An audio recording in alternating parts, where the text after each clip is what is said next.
നമ്മളെ മൃത്യു കണ്ടിട്ടേ തൊടുള്ളൂ. ഞാൻ ആദ്യം മരിക്കും. എന്റെ മൃത്യുവായിരിക്കും നിങ്ങളെല്ലാം കാണാൻ പോണത്. സമാധാനം നിങ്ങളെല്ലാം പഠിച്ചിട്ട് മുസ്ലിം തീവ്രവാദികളാണ്, സത്യ തീവ്രവാദികളാണ്. ഹലോ ചങ്ങാതിമാരെ, ഇപ്പൊ കേരളം ഉറ്റുനോക്കുന്ന ഒരു കാര്യമാണ് നെയ്യാറ്റിൻകരയിലുള്ള ഗോപൻ സ്വാമി എന്ന് പറയുന്ന അദ്ദേഹത്തിന്റെ സമാധി. അത് വളരെ ഒരു ദുരൂഹതയോട് കൂടിയാണ് മുന്നോട്ട് പോയിക്കൊണ്ടിരിക്കുന്നത്. ഞാൻ ഈ വിഷയത്തെ കുറിച്ച് നോക്കിയപ്പോൾ എനിക്ക് മനസ്സിലായെന്ന് വെച്ചാൽ ചൊവ്വാഴ്ച രാവിലെ 9:30 ഈ പറയുന്ന ഗോപൻ സ്വാമി മകനെ വിളിച്ചിട്ട് പറയുന്നത് എനിക്ക് സമാധി ആവാൻ സമയമായിരിക്കുന്നു മകനെ, അപ്പോൾ എന്നെ ഒന്ന് സമാധി ആയതിനു ശേഷം എനിക്ക് വേണ്ട കർമ്മങ്ങളൊക്കെ ചെയ്യൂ എന്ന് പറയുന്നു. ഇളയ മോൻ, മൂത്ത മോൻ, ഈ സ്വാമിയാണെന്ന് തോന്നുന്നു മൂത്ത മകൻ, അദ്ദേഹത്തിന് വിളിച്ചിട്ട് പറയുന്നത് അച്ഛനെ എനിക്ക് സമാധി ആവാൻ ടൈം ആയിട്ടുണ്ട് മകനെ, പോയി ഒന്ന് കർമ്മങ്ങളൊക്കെ ചെയ്യുന്നു. അപ്പൊ ഈ പറയുന്ന ചൊവ്വാഴ്ച രാവിലെ 9:30 മുതൽ ഒന്ന് നോക്കണം, രാവിലെ 9:30 മുതൽ അടുത്ത ദിവസം ബുധനാഴ്ച ബ്രഹ്മമുഹൂർത്തം എന്ന് പറയുന്ന 3:30 വരെയും ഇവരവിടെ വലിയൊരു കർമ്മം ചെയ്തുകൊണ്ടിരിക്കുകയാണ്. വലിയൊരു പ്രോസസ്സാണ്. ഇത്രയും മണിക്കൂറിന്റെ പ്രോസസ്സ് ചെയ്തുകൊണ്ടിരിക്കുമ്പോൾ ഈ അയൽവാസികളൊന്നും ഇതൊന്നും അറിഞ്ഞിട്ടില്ല അത്രേ. അതിനുശേഷം ഈ പറയുന്ന നാട്ടുകാർ കാണുന്ന വ്യാഴാഴ്ച ഈ പറയുന്ന ഗോപൻ സ്വാമി സമാധിയായി അല്ലെങ്കിൽ നിര്യാതനായി എന്നിരിക്കുന്ന പോസ്റ്ററുകളാണ്. ജനങ്ങൾക്ക് ആകെ സംശയമായി എന്താണ് ഇവിടെ സംഭവിച്ചിരിക്കുന്നത്. അവരെന്ത് പോലീസ് സ്റ്റേഷനിൽ കേസ് കൊടുക്കുന്നു. പിന്നീടാണ് ഇപ്പോൾ ഈ വിഷയങ്ങളൊക്കെ ഇത്രയും ചർച്ച ചെയ്യപ്പെട്ടുകൊണ്ടിരിക്കുന്നത്. നമുക്ക് ആദ്യം തന്നെ ആ ന്യൂസ് ഒന്ന് കേട്ടു നോക്കാം. ആ ന്യൂസ് കേട്ടതിന് ശേഷം ഈ പറയുന്ന മകന് പറയാനുള്ളതും നാട്ടുകാർക്ക് പറയാനുള്ളതും നമുക്ക് പറയാനുള്ളതും എന്താണെന്നുള്ളത് സംസാരിക്കാം. അതിന് മുമ്പ് വീഡിയോ കാണുന്നവരൊക്കെ സപ്പോർട്ട് ചെയ്യാൻ ശ്രമിക്കുക. കാരണം ഇത്രയും കഷ്ടപ്പെട്ട് ഈ കാര്യങ്ങളൊക്കെ നമ്മൾ കണ്ടുവരുമ്പോൾ അല്ലെങ്കിൽ നോക്കി അവിടെ ഇവിടെ നിന്നൊക്കെ വിഷയങ്ങൾ കണ്ടുപിടിച്ച് നിങ്ങളുടെ മുന്നിൽ പറയുമ്പോൾ അതിൽ നിങ്ങൾക്ക് ചെയ്യാൻ പറ്റുന്ന ഒന്ന് മാത്രമേ ഉള്ളൂ. ആ സബ്സ്ക്രൈബർ എന്ന് പറയുന്ന ബട്ടണിൽ ഒന്ന് ഞെക്കുക. പിന്നെ വീഡിയോ വെറുപ്പിക്കുന്നില്ല എന്ന് തോന്നിക്കന്നെ മുഴുവനായിട്ട് കാണുക. വെറുപ്പിക്കുന്നുണ്ട് എന്ന് തോന്നിക്കന്നെ നിങ്ങളുടെ അഭിപ്രായങ്ങൾ കമന്റ് ചെയ്യുക. തിരുവനന്തപുരം വഴിമുക്കിൽ ഗോപൻ സ്വാമി എന്നയാളുടെ മരണത്തിൽ അടിമുടി ദുരൂഹതയാണ്. സമാധിയായെന്ന് അവകാശപ്പെട്ട് സ്വാമിയുടെ മൃതദേഹം മക്കൾ രഹസ്യമായി സംസ്കരിച്ചു. വിവരം പുറത്തറിഞ്ഞതോടെ ദുരൂഹതയാരോപിച്ച് നാട്ടുകാർ രംഗത്തെത്തി. അയൽവാസിയുടെ പരാതിയിൽ കേസെടുത്ത പോലീസ് കല്ലറ പൊളിച്ച് മൃതദേഹം പരിശോധിക്കാൻ കളക്ടറുടെ അനുമതി തേടി.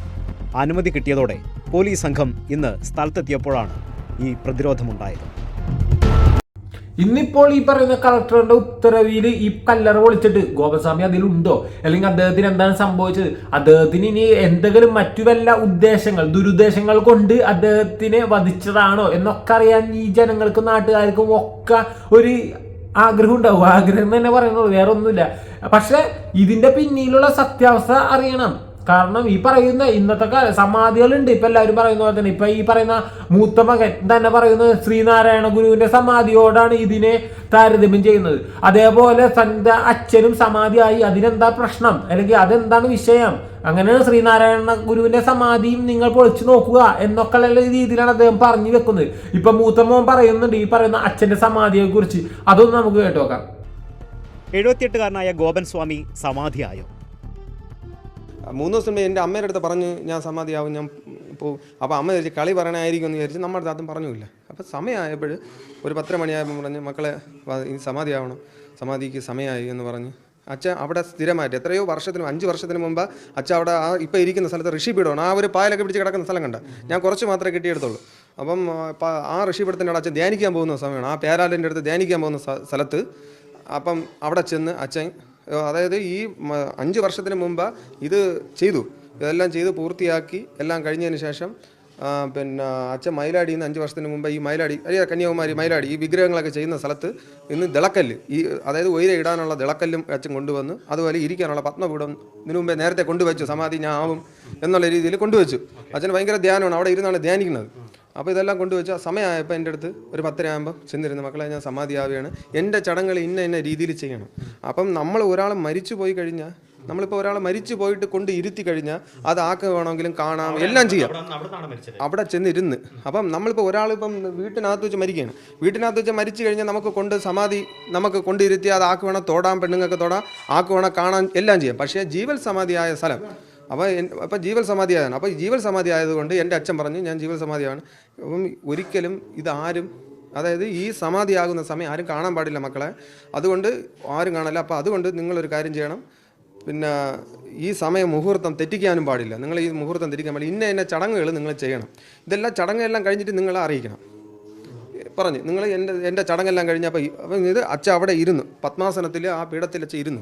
അവിടെ ഇരുന്നതിന് ശേഷം തൻ്റെ മൂലാധാരം സ്വദിഷ്ണ എൻ്റെ അടുത്ത് എല്ലാം മൂലാധാരം എനിക്ക് അനുഗ്രഹം എന്താ, എൻ്റെ തലയിൽ അനുഗ്രഹിച്ച് അച്ഛൻ 2 കൈയും വെച്ച് അനുഗ്രഹിച്ചിട്ട് അവിടെ ഇരുന്ന് പ്രാണായാമം, മൂലാധാരം, സ്വാധിഷ്ഠാനം, മണിപൂരം, അനാഗതം, വിശുദ്ധി, ആജ്ഞ, സഹസ്രതള, പത്മം, ഈ ഓരോ 6 ആധാര ചക്രങ്ങൾ ഉണർത്തി ഈ പ്രാണായാമം ചെയ്ത് കുംഭകം ചെയ്ത് പ്രാണനെ ഓരോ അറകളിൽ നിറയ്ക്കും, ഓരോ ജീവകലകളിൽ നിറച്ച് പ്രാണനെ കൊണ്ടുവന്ന് അമൃതകലയിൽ എത്തി അവിടെ അങ്ങ് പ്രാണൻ അങ്ങ് നിൽക്കും.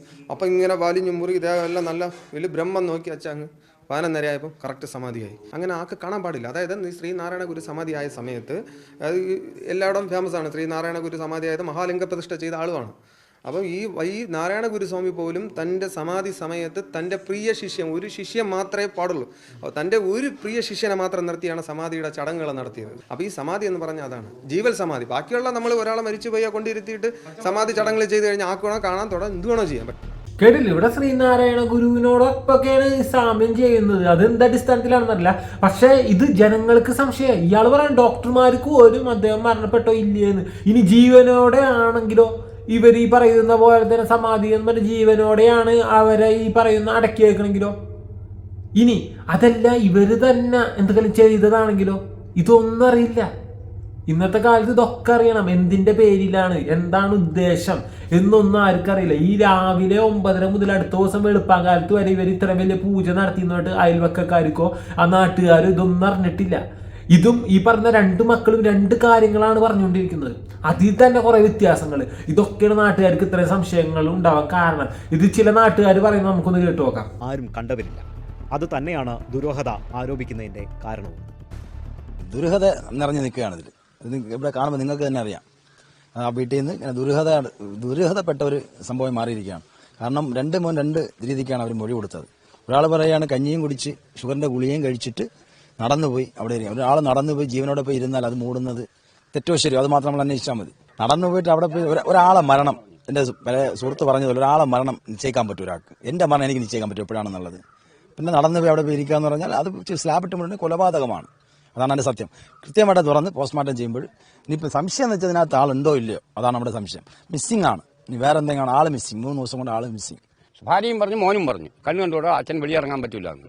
അയാൾ എങ്ങനെ നടന്നു വന്നു ഇവിടെ എന്നാൽ എനിക്ക് സംശയമുണ്ട്. സംസാരിച്ചപ്പോൾ എന്നോട് പറഞ്ഞത് അച്ഛൻ ഇവിടെ നിന്ന് അവിടെ പോയി സമാധി ആവണമെന്ന് പറഞ്ഞ് അദ്ദേഹം ഒരു കുറച്ചു കാലമായി സുഖമില്ലാത്ത അവസ്ഥയിലായിരുന്നു. വലുതായിട്ട് പുറത്തോട്ടൊന്നും ഇറങ്ങാറില്ല.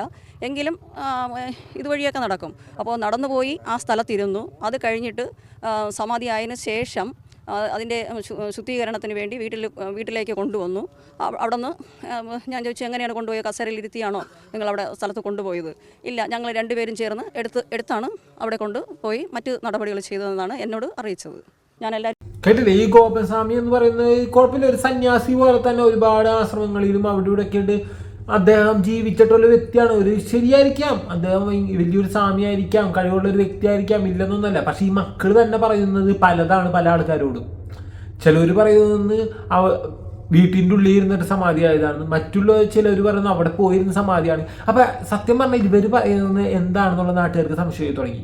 അതിനിടയിൽ പുറത്തുനിന്ന് കുറെ ആൾക്കാർ വന്നിട്ട് വർഗീയത വിളമ്പി തുടങ്ങി. ഇവർ തന്നെ ഈ പറയുന്ന ന്യൂസുകൾ എടുത്തു കഴിഞ്ഞാൽ കാണാം.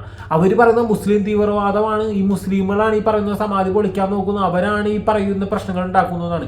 സത്യം പറഞ്ഞാൽ മുസ്ലിമുകളല്ല, ആ നാട്ടുകാരാണ്. അവിടെ മുസ്ലിം ക്രിസ്ത്യാനി ഹിന്ദുക്കൾ എന്നൊന്നുമില്ല, ആ നാട്ടുകാർക്കാണ് ഇതെന്താണെന്ന് അറിയേണ്ടത്.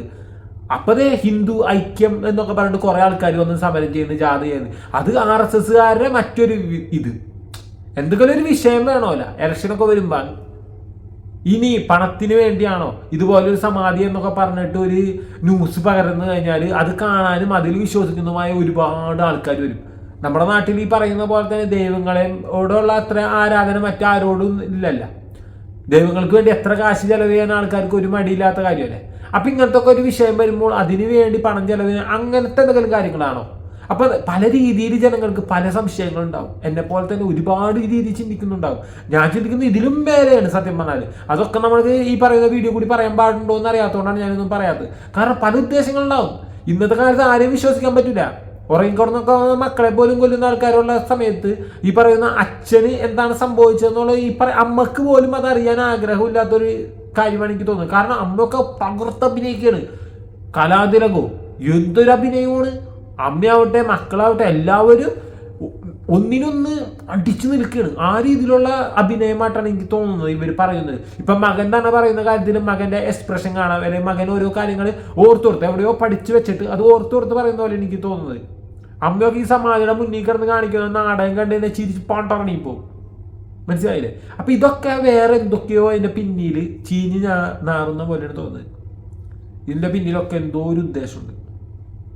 എന്നിരുന്നാൽ പോലും വരും ദിവസങ്ങളിൽ നമുക്ക് ഈ വിഷയത്തെക്കുറിച്ച് കൂടുതൽ വിവരങ്ങൾ അറിയാം. ഞാൻ തന്നെ വീഡിയോ ചെയ്യുമെന്ന് എനിക്കറിയില്ല. ചെയ്യുന്നുണ്ടെങ്കിൽ അതിന് നിങ്ങളെ സപ്പോർട്ട് കിട്ടണം. നിങ്ങൾ സപ്പോർട്ട് ചെയ്യാനും ചെയ്തതായിരിക്കും. അപ്പോൾ ഓക്കെ ഫ്രണ്ട്സ്, അടുത്ത വീഡിയോയുമായി കാണാം. ബൈ.